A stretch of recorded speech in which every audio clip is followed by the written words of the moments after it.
Hai guys, welcome back to my channel. Hari ini saya akan ngobrol-ngobrol dengan yang namanya Iwayan Nugraha Utama Putra.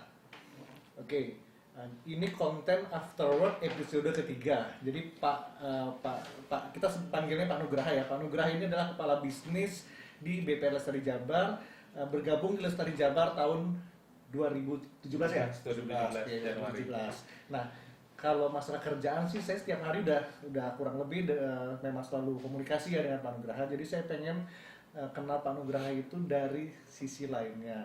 Nah, salah satu yang pengen saya tahu dari Pak Nugraha ini adalah Pak Nugraha ini kan sering dibilang, wah Pak dosen tuh sama anak-anak. Nah gitu kan, sering bilang Pak dosen kan? Nah, Pak dosen.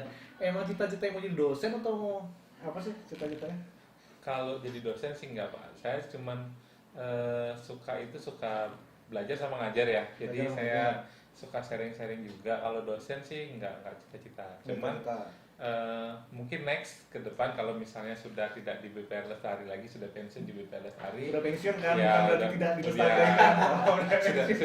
sudah tidak, umurnya sudah nggak dipakai lagi sama BPR Lestari. Itu saya punya keinginan untuk kayak misalnya ngajar tentang legal atau mungkin tentang analisa kredit, tentang gitulah. Oke, jadi spesialisasinya Pak Nugraha ini adalah legal dan analisa kredit. Yeah. Oke, kita mundur dulu Pak Nugraha itu lahir di mana, besar di mana, terus sekolah di mana, kenapa bisa ini mental nih dari Denpasar ke Bekasi, yang notabene Bekasi itu kan kalau pandangan kita ini orang awam kan kayaknya serem banget ke Bekasi, banyak premannya gitu kan.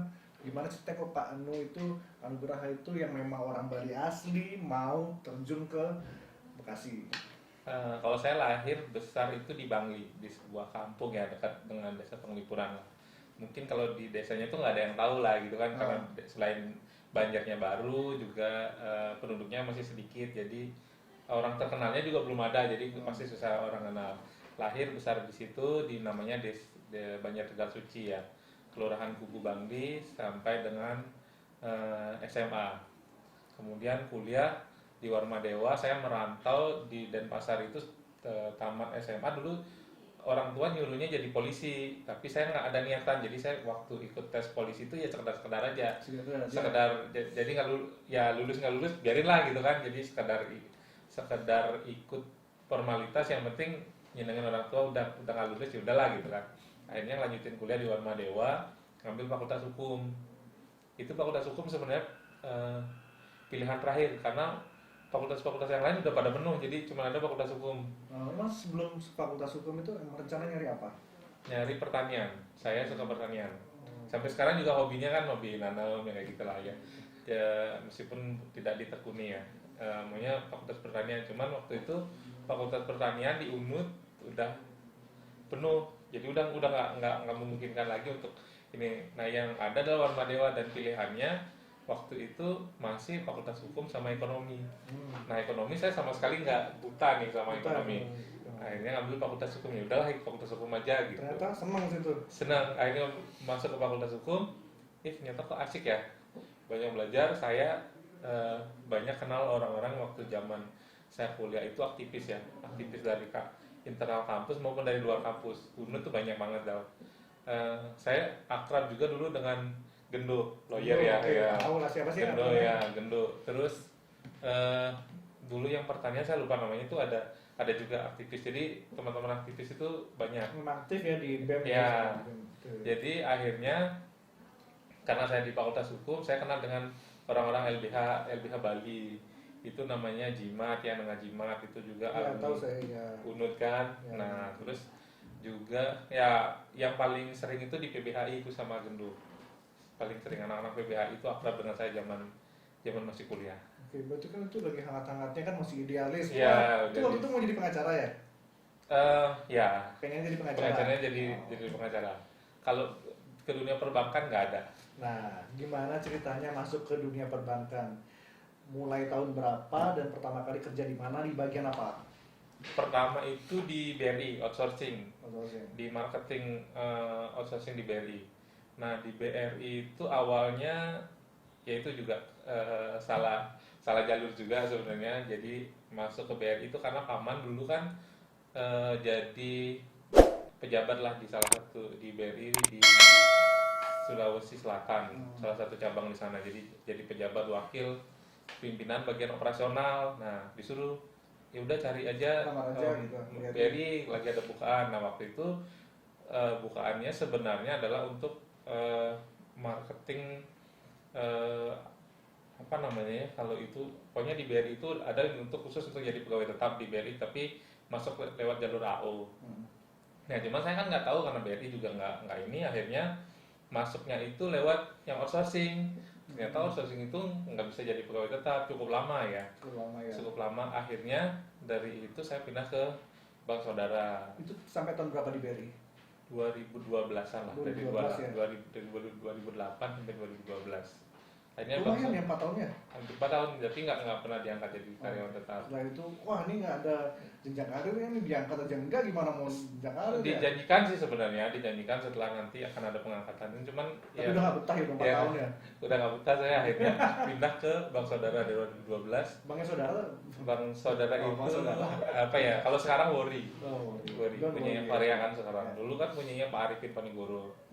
Nah, di situ tuh saya banyak belajar di Bank Saudara. Itu benar-benar, kalau di BRI itu dulu ya udah kerja aja, cuman rutinitas, nggak pernah ada yang bisa kita kembangkan gitu kan, karena memang kan BRI sudah apa namanya ya, sudah bagus gitu Ya, ininya kan. Jadi sudah kalau berjalan ya, juga kan. kalau kita masuk ya udah tinggal nggak Tinggal bakalan ngikutin ya gitu kan. ngikutin alur. Alur. Kalau di Bank Saudara itu kan benar-benar, apalagi waktu itu di Bank Saudara bikin divisi baru, divisi UMKM.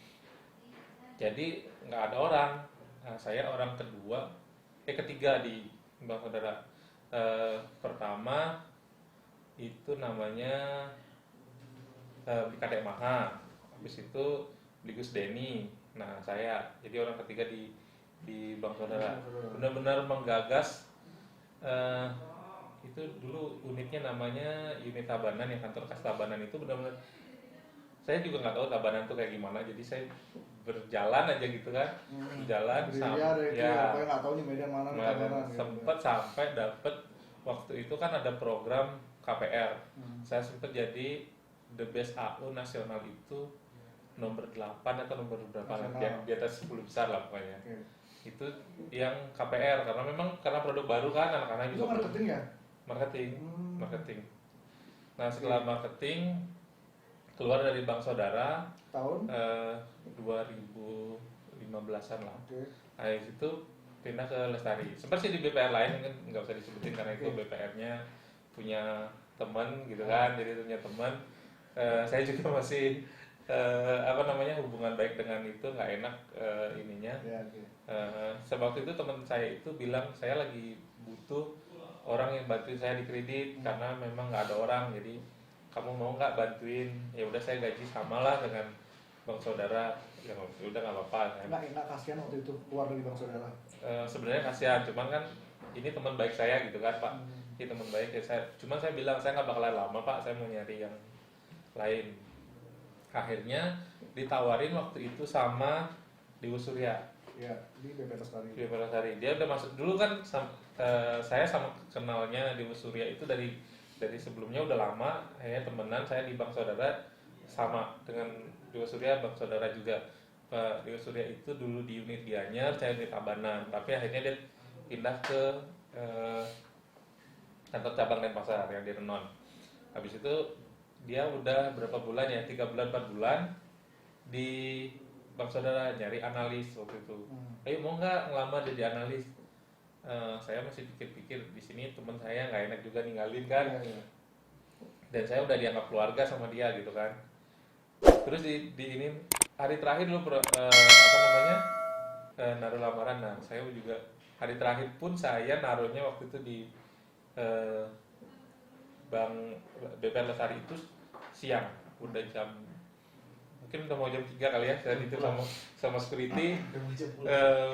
Habis itu ditelepon sama Ripka, waktu itu telepon Ripka, disuruh tes interview lah kalau nggak salah, pertama interview bla.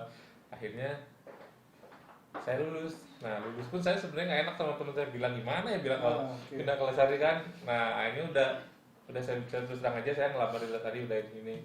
Ya udah, nggak apa-apa keluar, nggak apa-apa, karena kan udah Karena waktu itu kan memang Sudah berjalan juga. benar-benar ya berjalan juga karena memang BPR-nya waktu itu nggak ada marketing kredit kan. Akhirnya sudah Sudah berjalan ya. rekrut juga direksi baru. Jadi direksinya juga bawa orang kan yang bisa bantu di kredit. Akhirnya ya udah nggak apa-apa, udah Ninggalinnya itu tenang ya. ya udah ada Tenang. udah ini kan. Kalau dulu kan saya waktu itu disuruh ke negara, ya udah negara saya cari gitu nasabahnya kayak gitulah. Akhirnya masuk ke Lestari 2016 ya. 2016 bulan, kalau nggak salah bulan Juni. Itu langsung dianalis. Dianalis. Sebelumnya belajar analis gimana, kan backgroundnya sebelumnya itu BPR apa namanya di Bank Saudara itu marketing itu kan langsung analis. Langsung analis ya. Jadi Langsung sana analis, langsung ya. belajar. Ya, langsung belajar. Langsung ngerjain ya. Ya, apalagi kalau di Bank Saudara kan apa namanya ya, ininya cukup galak Pak. BM-nya itu Pak Gusde itu cukup galak, tapi pintar dia gitu kan, di kredit itu pintar. Tapi kalau misalnya kita salah udah pasti dimarahin. Nah, modelnya Buti lah. Modelnya Buti kalau di BPL Lestari Bali. Jadi dimarahin tapi nggak masuk hati kan, model Buti, model Pak Krisna lah. Jadi kita dimarahin tapi digembleng benar-benar bisa di situ. Yeah. Saya itu benar-benar ngambil kerjaan dari nyari nasabah nih, dari nasabah langsung komitein dulu. Oke, lolos prakomite, baru langsung bikin analisa, langsung dikomitein lagi. Nah, kalau misalnya salah tuh kan lumayan jauh tuh dari Tabanan ke Denpasar untuk presentasi. Salah lagi, apalagi kalau misalnya yang agak besar Pak. Kalau misalnya kredit-kreditnya agak besar kan sampai direksi dulu pakai apa ya, apa sih namanya itu, pokoknya kita presentasi itu jarak jauh lah. Kayak kalau sekarang pakai Zoom ya, kalau dulu tuh pakai apa namanya itu, kita presentasi kayak gitu.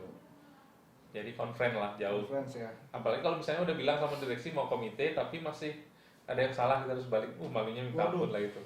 Jadi ya pelan-pelan mulai bisa lah di Bank Saudara itu banyak banget diajarin. Oke. Nah, keputusan dari BPR sebelumnya pindah ke Lestari itu kan berat juga tuh. Yeah. Keputusannya berat juga kan. Aduh nih, gimana nih?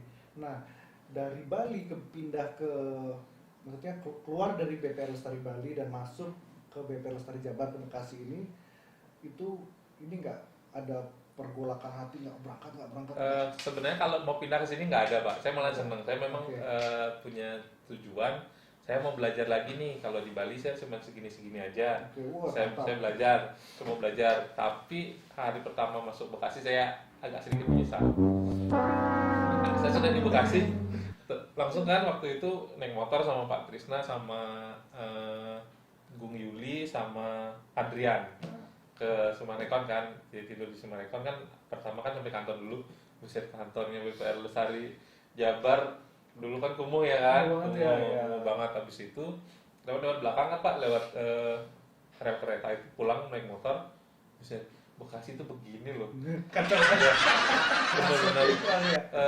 bukan keras ya, apa ya, kumuh gitu. Itu ya, semrautan itu nggak tertata. Iya, di mana saya makan ini kan? Sekarang jalur tuh ada pintar, coba tuh dia lewat atas tuh. Ya, wah, seneng kan, wah mantap Bekasi nih.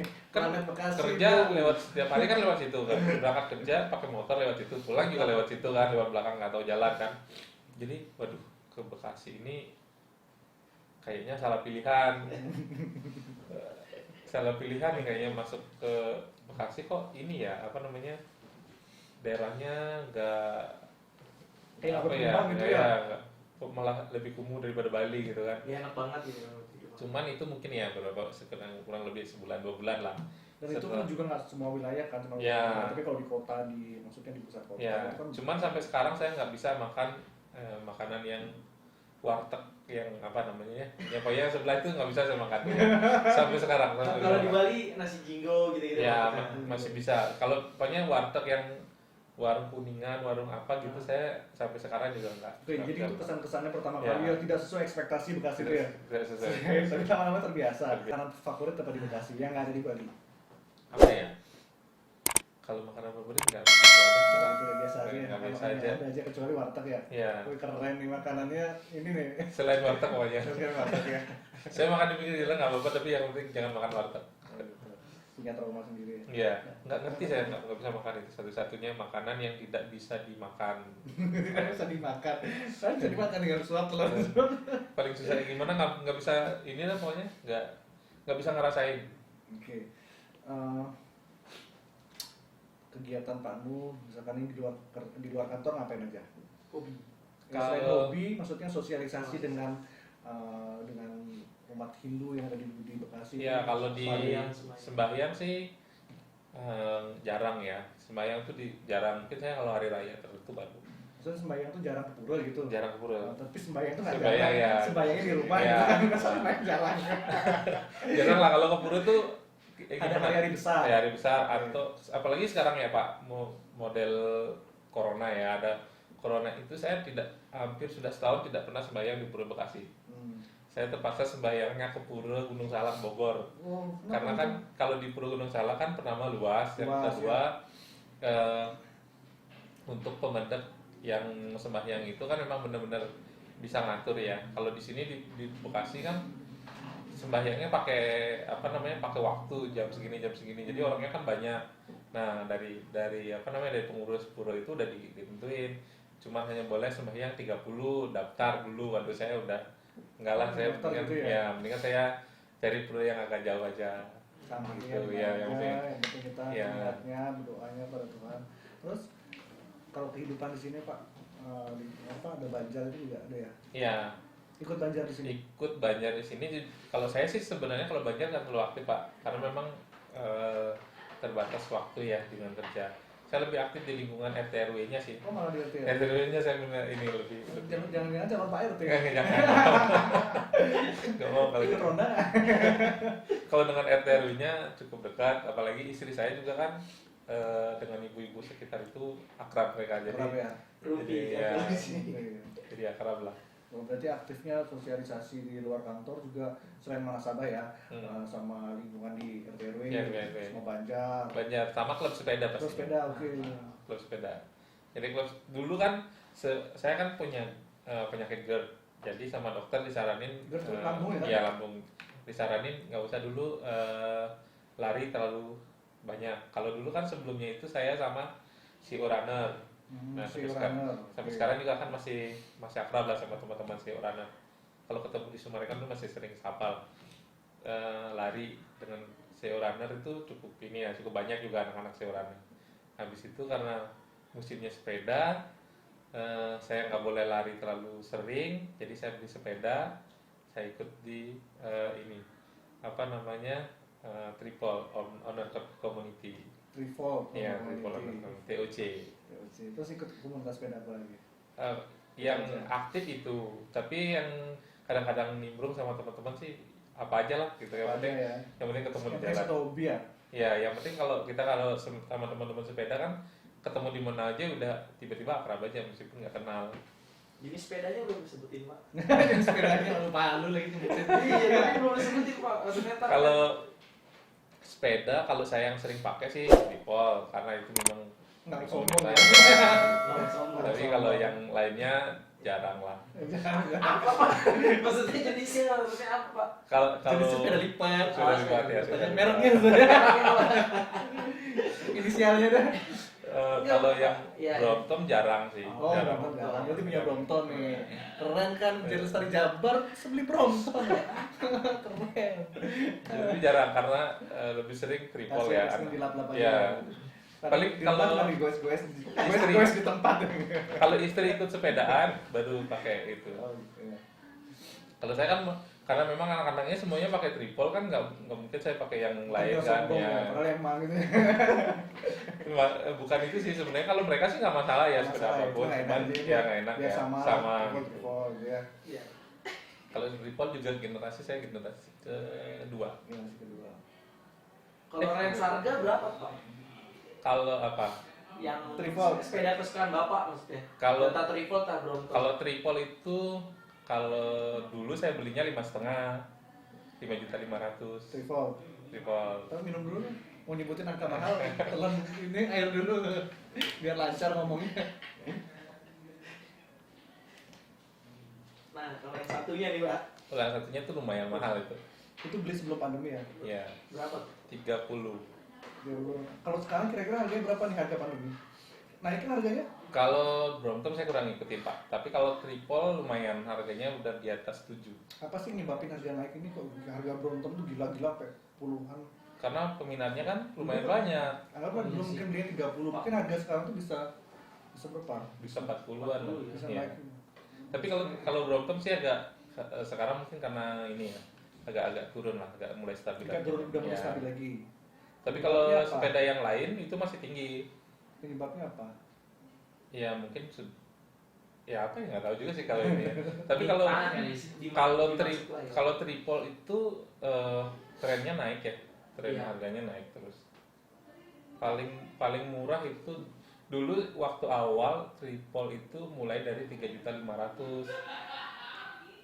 Ada yang satu speed itu 3.500.000. Jadi sama dagangnya waktu itu saranin, Pak daripada Bapak upgrade juga nanti uangnya banyak Pak, bisa lebih dari 2 juta. Mendingan Bapak ambil yang ini Langsung aja, sekalian berapa yang speed? sekalian, Ya. yang 3 speed. 5.500.000 nggak kalau itu juga udah asli Cukup kan lah, ya kan. Asli cukup. Ya udah ambil 5.500.000. Besoknya mungkin lagi sebulannya kali udah ada yang 7 speed udah 7 juta lebih. Oh, udah keluar. Udah ini lagi. Aneh-aneh apa? Ya, apalagi kalau yang upgrade ya, yang suka-suka upgrade itu mereka bisa sampai total bisa sampai 10-15an lah. Tapi saya nggak suka upgrade, saya sukanya yang biasa. Old school ya Pak. Ya nggak. Pak, Old school. saya penasaran Pak, menanyakan Bapak ini dari olahraga, kan kalau bilang orang bilang kan olahraga running kan olahraga murah meriah, Iya. yang penting olahraga. Bapak langsung loncatnya ke olahraga yang kalau kita kaum awam bilang, wih, olahraganya Sama sebenarnya. orang-orang, enggak maksudnya kan jenis sepeda kan ada yang low rider, ada yang MTB. Kenapa Bapak yang langsung ambilnya yang lipat sama kelas tinggi Pak? Karena waktu itu saya kenalnya sama ketuanya TOC, Bu Purwanti. Jadi kok asik ya ini sepedanya gitu kan, Bu Purwanti dengan sepeda merah apa ya, kombinasi emas. Jadi bagus banget sepedanya dia. Cuman waktu itu saya mau ngambil merah, istri saya jangan deh ngambil merah, pakai yang hitam aja. Nanti kalau misalnya hitam, kalau misalnya udah bosen mau dijual juga kayaknya harganya lebih gampang gitu netral. kan. Akhirnya saya ambil hitam warna dog. Itu satu-satunya waktu itu di toko sepeda hitam warna dog. Warna hitam dot. Ya, hitam dog. Itu Biarin Bu aja. Purwanti itu ketuanya ya atau apanya? Ketua Umum TOC se-Indonesia. Kapan-kapan itu nih janjiin dong kita pas mereka lagi kumpul nih nggak usah banyak 10 sepeda kan sekarang nggak boleh kan? Agak susah Kalau untuk paling nggak kalau ada ibunya minta izin sama ibunya Bu siapa kira-kira bagian humasnya bisa ngomong tuh Iya. nanti diwakilin. Yang penting kita masuk dulu kan ngobrol-ngobrol kita collab. Kita Pasti, collab iya. maksudnya collab gini apa YouTube-nya kan kita Iya. bahas soal sepeda. Kayaknya dia seneng deh kalau misalnya gitu. Ya, Coba nanti ada- saya janjiin sama ibunya deh. Bisa sih Terus kayaknya. hobinya apa lagi selain olahraga? Saya sebenarnya olahraga itu tidak terlalu hobi sih sebenarnya. Cuma karena dilestari diwajibin olahraga, jadi ini Terpaksa nih jadi jadinya. terpaksa olahraga. Terpaksa jadi Ya, olahraga nih. awalnya terpaksa, tapi Awalnya ya, terpaksa. ya ini senang olahraga lari. Itu awalnya terpaksa ternyata. Habis itu karena banyak kenal teman-teman sepeda, saya sampai kenal komunitas sepedanya BNI Syariah, cuman nggak pernah ikut sih. Ya, jadi karena terbiasa jadi Ya. malah senang ya. Senang ya, akhirnya sepeda itu jadi gimana kalau misalnya ke kantor memungkinkan itu saya bawa sepeda, cuman nggak memungkinkan ke kantor bawa sepeda. Begal. Ya, karena ada begal. Oh iya, begal lu sepeda ya. Begal sepeda. Lebih gampang dibegal sepedanya daripada motor kan. Iya. Makanya ini Bisa diangkat loh. ya yang paling saya senang itu adalah dari dulu adalah saya baca buku. Baca buku. Baca Oke. buku. Buku apa yang paling menarik? Udah baca berapa buku? Banyak. Berapa kira-kira? Kira-kira. Banyak banget ya, udah berapa banyak banget pokoknya udah Nah, kayak itu. maksudnya 100.000 gitu loh. Enggak ya, 1.000, 100 kali ada ya. 100. 100 buku yang berbeda. 100 buku yang berbeda. Iya. Terus apa buku-buku apa aja tuh? Saya sih sebenarnya dulu itu karena memang mau jadi lawyer, jadi saya buku-buku itu Buku. banyak banget. Hmm. Hampir setiap hari saya baca mungkin ya setengah buku ya. Sekarang Kemudian jadwal membaca ada jadwal membaca. kalau jadwal khusus sih enggak, cuman kalau misalnya sempet pasti akan saya baca. Sebulan udah pasti dapat satu buku. Kalau saya mungkin seminggu bisa 2 kali lah baca buku. Meskipun nggak terlalu. Terus buku apa yang paling menarik? Saya saat ini yang paling saya suka adalah The Master Key System. Hmm. Nah, Penulisnya siapa? saya lupa penulisnya karena Apa yang kamu dapat itu dari situ? Ya itu buku yang kalau menurut saya itu cukup efektif untuk mengolah pikiran kita. Biasanya kan kalau kita tuh kalau misalnya apa ya, orang kecenderungan kan pagi itu udah pikiran negatif muncul dan sebagainya. Nah kalau di Master Cash System itu kita dilatih untuk selalu berpikir positif, optimis kayak gitu. Memang sih bukunya bacanya ringan, nggak kayak kalau orang baca buku motivasi kan berat ya, berat-berat itu agak bahasanya juga kadang-kadang susah. Nah itu baca sekali kalimat ya, bisa ulang lagi gitu kan? ya kan, itu ringan. Ringan. Bukunya ringan, sederhana, pemahamannya juga simple. Jadi saya mungkin belum habis semua baca ya Pak ya, tapi mungkin hanya beberapa bab aja saya katakan ini buku ini memang benar-benar bagus untuk dibaca. Namanya The Master Cash System. Kalau versi Indonesianya itu karangannya Andri Wongso. Itu bukunya itu kebetulan penulisnya Andri Wongso atau memang Pak Nu suka dengan Andri Wongso?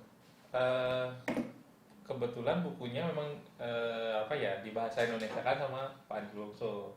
Ya penulisnya bukan Andri Wongso sih. Penulisnya ada di bahasa Indonesia kan mau diterjemahkan oleh Andri Wongso. Kebetulan juga memang Pak Nu suka. Saya itu sebenarnya dulu kan saya ikutin tuh saya Pak James Squid, terus siapa namanya, siapa sih itu pas itu ya Patung gitu kan. Cuman setelah saya banyak ngikutin itu, saya lebih seneng dengan gayanya Pak Andri Wongso. Cocok dengan ya dia kan sederhana gitu kan, dengan seusianya dia juga masih semangat, energik kayak gitu, enak pokoknya. Penyampaiannya juga simpel kan, tidak ada yang terlalu dibesarkan misalnya dia gitu loh. Memang dia orang yang apa ya, hanya setamatan sekolah dasar aja tapi bisa punya usaha, punya percetakan, bisa jadi motivator gitu. Itu yang membuat saya kok keren ya orang ini. Makanya saya kalau saya tuh videonya Pak Andri Wongso banyak banget ini. Saya suka download.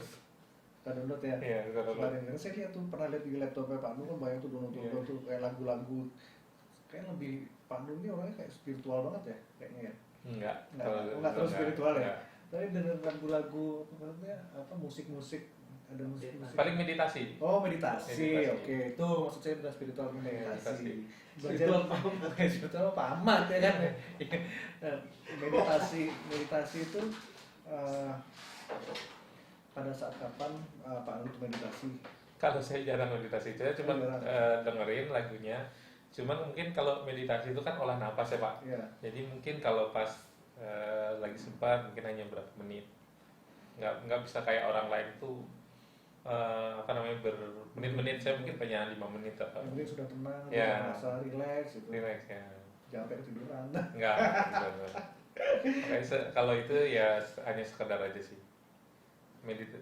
Bukan hobi soalnya meditasi ya. Jadi kalau terus saya lihat di story-nya WhatsApp itu banyak kayak filosofi hidup gitu.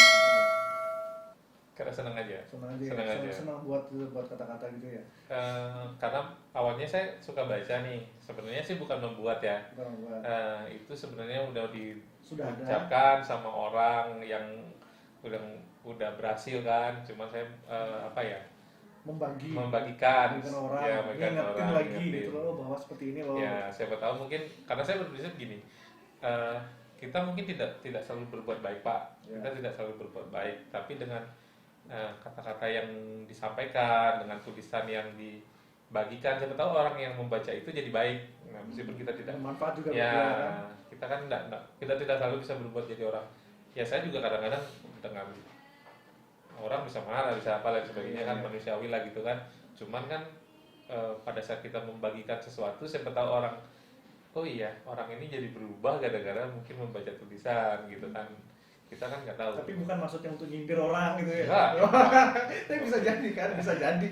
Maksudnya Pak Nu kan setiap hari nggak pernah, kalau saya kan mau posting diri saya kan, kegiatan saya gitu. Kalau Pak Nu ini di WhatsApp dulu ya, di WhatsApp tuh story-nya tentang kan ada kata-kata gitu kan. Nah, pernah nggak sih karena terbiasa Pak Nu selipin satu nih, buat nyindir orang? Nggak pernah. Karena memang saya nggak terlalu peduli dengan. Nggak peduli kan? Dengan kayak saya sebenarnya kalau pribadi saya saya nggak pernah peduli dengan kehidupan orang lain. Oke. Bagi saya orang lain punya kehidupannya sendiri. Sepanjang saya bisa berbuat baik. Oke. Tujuan saya kan gitu, tujuan kalau saya ya tagline saya berbagi bermanfaat, berbaik sampai dengan akhir. Gitu. Mantap. Tepuk tangan Gitu. dulu. Ya. Biar nih ya sekedar informasi ya buat yang nonton ya. Jadi ada di Instagram saya follow catatan kata inspiratif. Woi, isinya itu adalah kata-kata semua motivasi, terinspirasi semua deh. Pokoknya kata-katanya bagus. Tahu nggak ternyata Pak Nugraha yang punya Instagramnya, dia itu nggak pakai nama dia pribadi sendiri.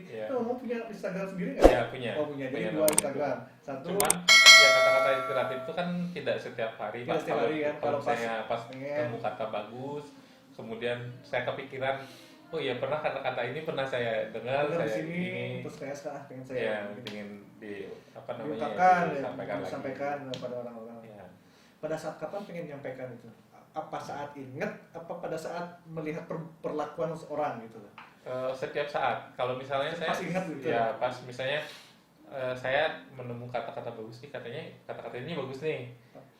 Saya cocok nih dengan tulisan ini. Saya pernah baca tulisan ini. Saya cari dulu di ini gitu kayak gitu. Jadi pada saat kapan Pak Nu posting? Pada saat Pak Nu ingat, oh ada kata-kata ini, atau pada saat Pak Nu sedang ada dalam di suatu kejadian gitu loh. Saya sedang kejadian seperti ini nih, kayak kata-kata ini pernah saya ingat, saya cocok nggak saya posting gitu. Setiap saat sih Pak. Jadi nggak berkaitan dengan saya nggak ada pengaruhnya ya, tuh. Yang penting nggak ada. pengen nulis ada Ya, buat bisa aja aja. gitu. Sama sih kayak misalnya saya misalnya nemuin tulisan di buku, saya pasti foto tuh. Saya foto dulu. Jadi kalau misalnya saya lagi sempat senggang, saya ketik tulis langsung saya posting. Atau kalau misalnya hasil foto saya bagus, jadi saya atur biar bisa kebaca sama orang. Kayak gitu. Jadi kayak di script itu kan hampir setiap hari ada tulisannya di script. Jadi setiap halaman itu difoto. Udah kalau misalnya pas, karena kan tulisannya panjang, saya tulis di status WA itu kepanjangan. Jadi saya foto di crop biar ini tulisan scriptnya saya hilangin, halaman-halamannya saya hilangin, dan apa yang ininya saya hilangin. Cuman hanya kata-katanya aja. Jadi ya kadang-kadang kan wah kejadian ini kayaknya tersindir ya. Ya kebetulan aja mungkin pada saat itu saya nemunya tulisan yang itu gitu. Jadi kalian semua tuh ini harus follow Instagramnya catatan kata inspiratif. Follow ntar di tampilkan. Kata-kata mutiara motivasi atau apapun lah yang bisa menjadi inspirasi di konten ini buat yang bukan buat Lestari aja, buat yang dengar juga. Lestari lain juga dengar nih. Iya. Kalau saya mungkin seneng ya ngutip dari Bhagavad Gita. Bekerjalah sesuai yang ditentukan, bekerja lebih baik daripada tidak bekerja, karena tubuh ini juga tidak ada kalau kita tidak bekerja. Udah itu aja? Oke, mantap. Mudah-mudahan konten ini bermanfaat bagi siapapun yang mendengarnya, dan kalian kalau bermanfaat bisa share sebanyak-banyaknya. Sampai jumpa di konten saya selanjutnya. Jangan lupa untuk subscribe. Oke, bye.